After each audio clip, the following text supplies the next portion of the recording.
नमस्कार भाई दोस्तों। 2014 से हर बार चुनाव में एक चीज़ देखते थे कि पाकिस्तान एक्टिव हो जाता था। पाकिस्तान का नाम ले लेके लोग सरकारें बनाते रहे, सरकारों को तोड़ते रहे ये नेता लोग। लेकिन अब 2020 के बाद एक चीज़ में बदलाव आया है। अगर आपने देखा हो तो ध्यान से देखा हो, विशेष तौर पे हरियाणा, पंजाब, यूपी, राजस्थान, इनमें पहले तो हरियाणा को बेरोजगारी में नंबर 1 बनाया। अब हरियाणा को क्राइम में नंबर 1 बनाने जा रहे हैं। पंजाब में गोलियां चली, हरियाणा से लिंक जोड़ दिया। राजस्थान में चली, हरियाणा से लिंक जोड़ दिया। आज आपको ना जो असली बात है वो बता देंगे। समझना ना समझना आपकी मर्जी है, लेकिन जो ध्यान से सुनेगा वो समझ जाएगा। एक तरफ ये लोग डर दिखाते हैं पाकिस्तान का, खालिस्तान का। आज बिल्कुल खुल के बात होगी, आराम से देखते जाना। उनका डर दिखाते हैं कि ये हो जाएगा, वो कर देगा, पाकिस्तान अटैक कर देगा, खालिस्तान बन जाएगा, अलग देश बन जाएगा। ये चल रहा है ना। और देश में बनाया क्या जा रहा है? अंबानिस्तान, अडानिस्तान, गुलामिस्तान, सबसे बड़ा गुलामिस्तान बन रहा है देश में। और उसका सबूत आपके सामने, चाहे राजस्थान का उठा के देख लो, यूपी में भी चुनाव है ना, चुनाव चल रहा है यूपी में, उपचुनाव चल रहा होगा, वहां पे देख लो। अगर जबरदस्ती ना हो रही हो तो बिल्कुल जबरदस्ती हो रही है, और शाम तक करेंगे। ये गुलामिस्तान नहीं तो और क्या है। हरियाणा में कुछ भी होता, आप दूर मत जाओ। किसानों ने अपनी मांग उठाई, लाठियां, डंडे, केस, जेल, ये सब मिला। स्टूडेंट रोड के ऊपर आए। अभी ताजा उदाहरण रोहतक के अंदर वो पीजीआई वाले बैठे हुए थे, लठ मार मार के उठा दिया। ये गुलामिस्तान नहीं तो और क्या है। बैंक वाले आए, रेलवे वाले आए, टीचर आए। बोलते हैं गुरु को भगवान का दर्जा दिया जाता है। इन्होंने तो गुरुओं को भी नहीं छोड़ा था, टीचरों को भी सरेआम रोड के ऊपर पीटा था। नहीं पीटा क्या? ये गुलामिस्तान नहीं तो और क्या है। आप क्या समझते हो? आप आजाद देश हो? गलती में हो आप, बहुत बड़े गलतफहमी में जी रहे हो। आजाद देश के गुलाम नागरिक हो आप, जो ना कुछ बोल सकते ना आप अपना हक तो आप ले ही नहीं सकते कभी। अपने हकों के लिए बोलोगे, उसी समय आपके ऊपर पर्चे दर्ज हो जाएंगे, आपको जेल में डाल दिया जाएगा। ताजा उदाहरण चला हुआ है हरियाणा में ही, कैथल में जाके देख लो। जबरदस्ती उठाया जा रहा है, बच्चों को जेलों में डाल दिया जा रहा है। लड़ाई किसी और की, किसी और के साथ, और उठाया किसको जा रहा है? जाटों के बच्चों को उठाया जा रहा है। खुलकर कोई नहीं बोलना चाहता, क्योंकि खुलकर बोलते फिर वो जातिवाद का शब्द लगा दिया जाता है। उठाया किसी और को जा रहा है। क्यों? ये गुलामिस्तान नहीं तो और क्या है। आजाद समझते हो क्या अपने आप को? गलतफहमी में जी रहे हो। आजाद तो आप कहीं पर हो ही नहीं। अगर एक फौजी, चलो हम अपनी बात करें, हमने तो भुगत लिया, और कितने फौजियों के केस दिखा दें जिसने भी हक की बात की। पुलिस वालों ने हक की बात की, एंटल घोषित, नौकरी से डिस्चार्ज, घर बैठा दिया। करो, कौन करेगा हक की बात? जो हक की बात करेगा वही सजा भुगतेगा। ये गुलामिस्तान नहीं तो और क्या है। आजाद देश में जी रहे हो आप, गलतफहमी में जी रहे हो। और ये गलतफहमी आपकी तब तक दूर नहीं होगी जब तक आप देखोगे नहीं, सोचोगे नहीं, हर चीज को पकड़ोगे नहीं। चैनलों को खरीद लिया, चैनलों को पूरे दिन रामायण महाभारत उन्हीं की चलती रहती, बस गोदी मीडिया लगी हुई है जी जान से। उनको देखना छोड़ दो। आपके पास क्या सोशल मीडिया नहीं है? आप सोशल मीडिया पर अपनी आवाज नहीं उठा सकते? कोई एक फोटो लगा दो कहीं पे तीर वाले बाबे का, इनको तकलीफ हो जाती है। क्यों लगा दिया? जबकि आप भारत देश के अंदर किसी भी थाने के अंदर एक भी एफआईआर दर्ज दिखा दो मेरे को उनके नाम की। और क्या सोच रहे? 84 कैसे हुआ था पता है किसी को? 84 कैसे हुआ था पता है क्या किसी को? 84 की पटकथा कब लिखी गई थी? 1971 में लिखी गई थी।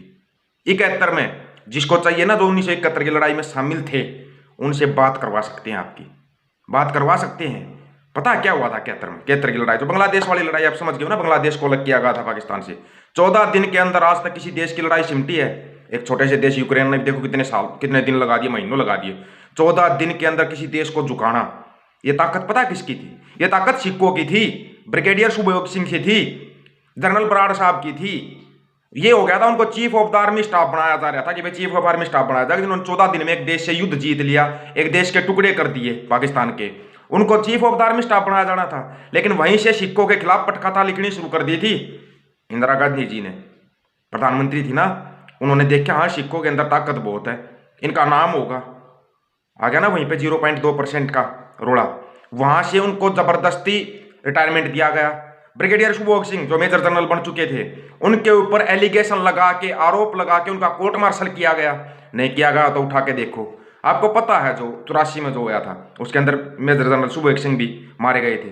शहीद हुए बोलेंगे हम तो, शहीद हुए थे, लेकिन ये बोल रहे ना मारे गए थे। एक नाम इनको फिर चाहिए, एक नाम जिसको बदनाम करना था। वो किया गया था संत जी को बदनाम, लेकिन टारगेट था मेजर जनरल सुखदेव सिंह। वो कुछ ऐसा जानते थे जो इस सरकारों को डर लग रहा था, सच्चाई जानते थे वो।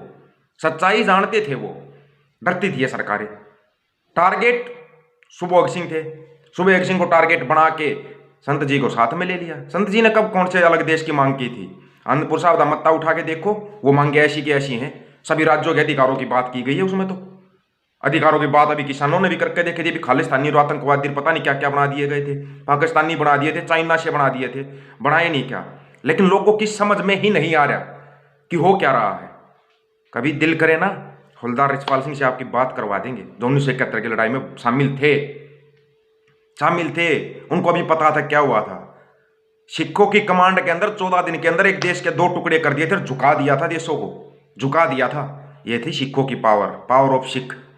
लेकिन आपकी समझ में ही नहीं आने दिया जाता। अब फिर पंजाब अपने हकों की बात करने लगा, अधिकारों की बात करने लगा। किसान आंदोलन में सबको पता था शुरुआत कहां से हुई थी। अभी फिर अपने अधिकारों की बात कर रहा है, तो फिर एक एलिगेशन लेकर आगे खालिस्तान। फिर वो खालिस्तान का रूप दे दिया उसको।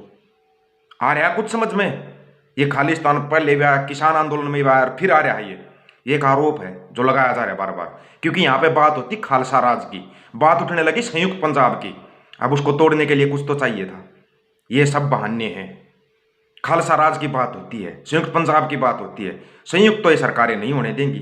अब आपके ऊपर है, आप संयुक्त होना चाहते हो या नहीं होना चाहते, या फिर लगे रहो कहीं पर कोई फोटो डाल दो सोशल मीडिया के ऊपर, आप कुछ गलत कमेंट करेंगे, कुछ अच्छे कमेंट करेंगे, लगे रहो इन चीज़ों में। धीरे धीरे सोशल मीडिया पर भी कब्जा करेंगे ये लोग। सोशल मीडिया पर, यूट्यूब पर, फेसबुक पर, हर जगह पे कब्जा करेंगे ये लोग, क्योंकि मीडिया पे तो है ही। मीडिया तो इनकी है, जो आप सोच भी नहीं सकते वो दिखाएगी मीडिया। तो इतने गुण गाएगी मीडिया, इनकी है। फिर आप देखोगे कहाँ पे सच्चाई कहाँ देखने जाओगे? और हाँ, एक बार 71 की लड़ाई का पूरा पढ़ के देखना, आपको समझ में आएगा कि 2 सरदारों की कमांड ने 2 सिखों की कमांड के अंदर क्या क्या किया था। वहां से देखा गया था कि हाँ, सिखों के अंदर तो ताकत बची हुई है। समझ गए? आपकी समझ में नहीं आ रहा कुछ भी, आप सोच ही नहीं पा रहे हो। ये खालिस्तान का आरोप लगा के आपको फिर तोड़ा जा रहा है, फिर अमृतपाल को टारगेट बनाया जा रहा है। टारगेट अब की बार अमृतपाल नहीं, टारगेट पंजाब है। लेकिन अमृतपाल का नाम बीच में लेना था ना, क्योंकि वो अमृत छकाने लगा, क्योंकि वो नशा मुक्त पंजाब की मांग करने लगा। हकों की जो बात करेगा उसको लपेटा जाएगा। ये आपको समझना पड़ेगा। जितनी जल्दी समझोगे उतनी फायदे में रहोगे। वीडियो को शेयर करने की जिम्मेवारी आपकी। नया साथी जुड़ता है, चैनल को सब्सक्राइब और बेल आइकन को दबाए, ताकि आपके पास वीडियो समय से पहले पहुंच सके। समय जैसे ही आप वीडियो अपलोड होता आपके पास पहुंच जाएगा। ऑफिशियल दीपक फौजी यूट्यूब चैनल आपका अपना चैनल है। सच्चाई बताएंगे। और 71 की लड़ाई का पूरा आपको पहले भी एक बार बता चुके हैं। बराड़ साहब के ऊपर भी अटैक हुआ था 84 में, पता होगा। दूसरे के घर में जाकर जान बताया, जनरल बराड़ साहब, उनके ऊपर भी अटैक हुआ था। पता आपको? नहीं पता होगा। इतिहास जानो, तब आपको पता चलेगा कहाँ से स्क्रिप्ट लिखी जाती है और कहाँ जाके फिल्म बनाई जाती है। लड़ाई 71 की थी, 84 में दंगे हुए थे जाके। ऐसे स्क्रिप्ट लिखी जाती हैं और ऐसे ही होता है। लेकिन ये आपके विवेक के ऊपर, आप क्या समझते हो और कैसे समझते हो। सभी साथियों को राम राम, नमस्कार, आदाब, सत श्री अकाल। वीडियो को ज़्यादा से ज़्यादा शेयर, चैनल को सब्सक्राइब और बेल आइकन को जरूर दबाएं।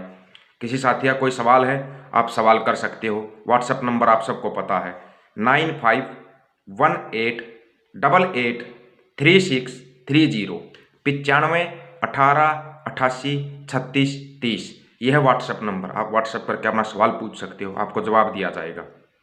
सावधान रहो, सचेत रहो। सरकारें चलती है, आम लोगों को ही अपना सब कुछ बचाना है। तो फिर आम लोग ही सरकार बनाएंगे, आम लोग ही केस खाएंगे, आम लोग ही जेल में जाएंगे, नेता लोग मजे लेंगे। कभी सोचना इसके बारे में, ठंडे दिमाग से बैठकर सोचना।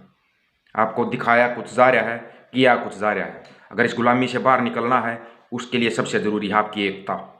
अगर आपकी एकता मजबूत रहेगी, आप एक रहोगे, कोई गुलाम नहीं कर सकता आपको। इसका ताज़ा उदाहरण किसान आंदोलन था। लेकिन अगर आप अलग अलग रहोगे, आसानी से गुलाम बन जाओगे। ये याद रखना। संयुक्त रहोगे, आपकी ताकत है, आपकी पावर है। अलग अलग रहोगे, आप अलग अलग नुकसान उठाओगे, वो आपके ऊपर है। ये है संयुक्त पंजाब जो हम बोल रहे हैं। अगर इकट्ठे रहो, संयुक्त पंजाब की पूरा भारत संयुक्त करो, लेकिन अपने हकों को पहचान करो, अपने हकों के लिए लड़ना सीखो। आपको इतना ही कहना चाहते हैं। नमस्कार भाई दोस्तों।